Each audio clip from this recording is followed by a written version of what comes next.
If you want to start your own YouTube channel and you're wondering how much people make on there, I'm a small channel with just over 4.1k subscribers. I was monetized 141 days into the journey of posting consistently just once a week, not too crazy. And it's been exactly 365 days now. It was last year, the 4th of September, where I posted my first video consistently. And since then, there's been 52, but a year prior to that, I posted 3 videos and literally ghosted my channel because I just didn't have a purpose. I didn't have the drive. And then last year, I finally said, I'm committed to this, I'm going to do it, and I'm going to share with you the exact statistics, how much I made all the way from that first month of being monetized up until right now. So 8 months later of being monetized, 12 months into doing this consistently, this is exactly how much I've made. And I'm going to take you right here into the back end of YouTube Studio. This is all my stats from the last 365 days. And here you can see is the amount of revenue that I made. So 8 month monetized, 365 days into the journey, I've made 726 US dollars. And you can see this little line here. Here is all flatlined because made 0 revenue up until when I was monetized on the 25th, around abouts, the 24th, 25th of January. That's where I hit the monetization requirements of 4,000 watch hours and 1,000 subscribers. And my channel, honestly, it's not the most viral type of channel. It's very boring. It's like freelancing, how to make money online. It's quite niche because I talk to a lot of creatives, graphic designers, videographers, photographers, professional service providers, and this is the type of content that I put out there. So how do you earn more as a graphic designer? What if you're stuck at 2k a month? How to make 10k a month as a freelancer? What's life like quitting my design job, my 9 to 5? How to talk to a camera, so even some things that's related to content creation on YouTube, how to make passive income, things like that. And something I want to break down is showing how it's quite inconsistent, the amount of income you make, dependent on the type of videos that you're creating. So let's actually jump into the back end of AdSense to give you a breakdown of exactly how much you make month by month. So here you can see that from December, I didn't make anything. And then January, the ending balance is $37 AUD, and then February is when I was finally paid out because you need to accumulate $100 in order to be paid out, and it depends on the currency. So because I live in Australia, this is 100 AUD. If you're in the US, it might be 100 USD for you to be actually paid out. So I wasn't paid out, but this is how much it accrued in January once I got monetized. And then February, I was paid out this much. And then on March, that was the biggest month where I was paid out $432 AUD. I didn't realize this. Now that I'm looking back, whoa, that was a good month. And then April, 204 AUD. And then May, $162.99 AUD. June, 122 AUD. And then July, 124. And I think a big portion of the earnings is actually from a very specific type of videos that I post, and I kind of stumbled across it by chance, and that is all my Mac unboxings type of videos. So if I was to filter all my videos by views, you'll see something very interesting, is that all my top videos are product review related. So why I returned my M4 MacBook, that's kind of the video that really hit off on my channel. And it is one of those once in a blue moon type situations. And I'm not going to try to replicate it because that's not really the core audience I want to attract, even though it's relevant for freelancers who want to see if these gears are relevant to them, if an M4 MacBook is what they want. And the second one is the unboxing.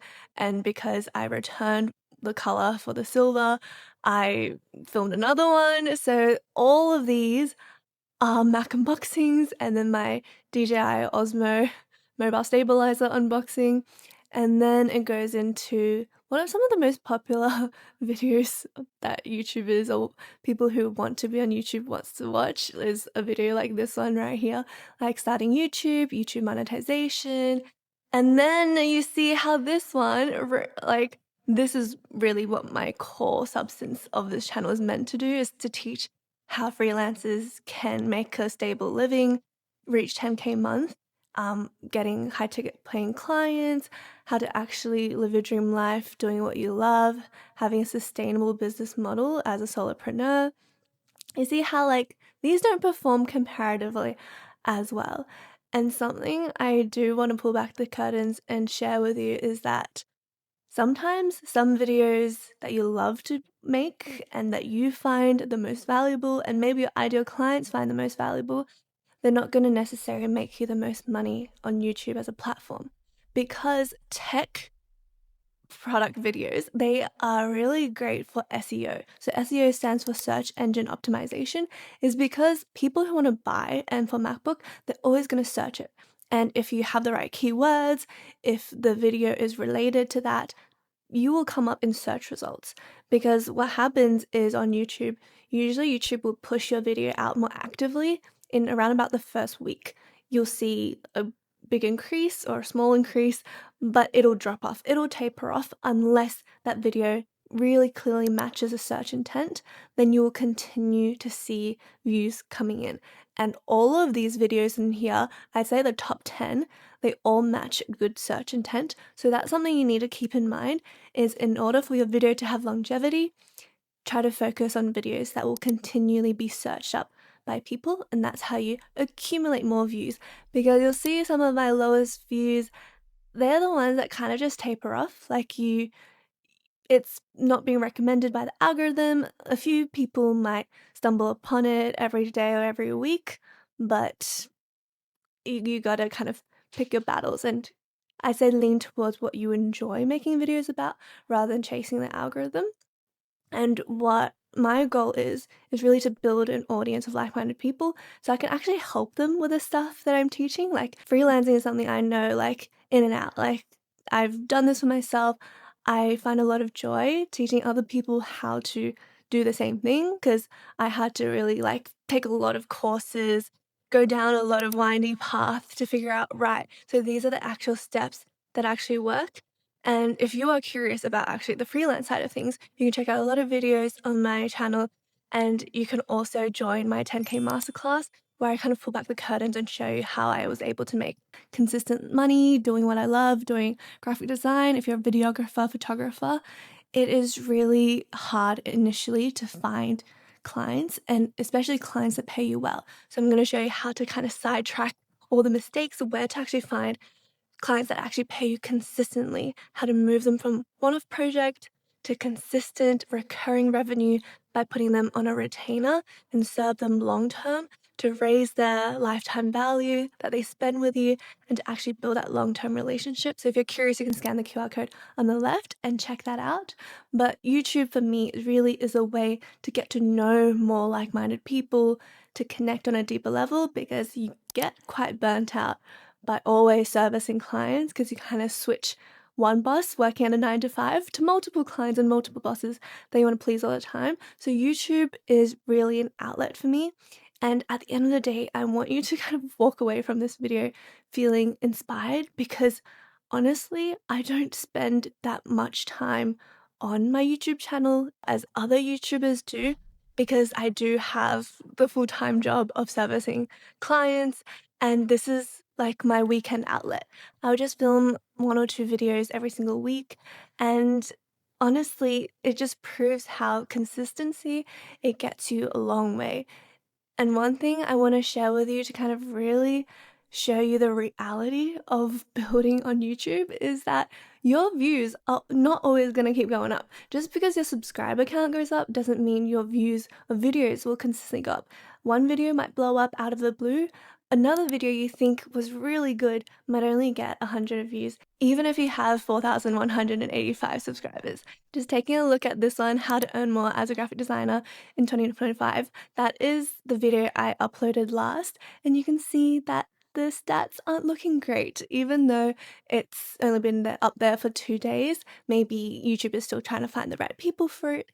You get this little thing that says 10 out of 10, which means it's your 10th ranking video based on performance for this amount of time. So it can be discouraging. My advice to anyone starting out is just ignore the numbers, to be honest, because longevity on YouTube, the secret just lies in consistency.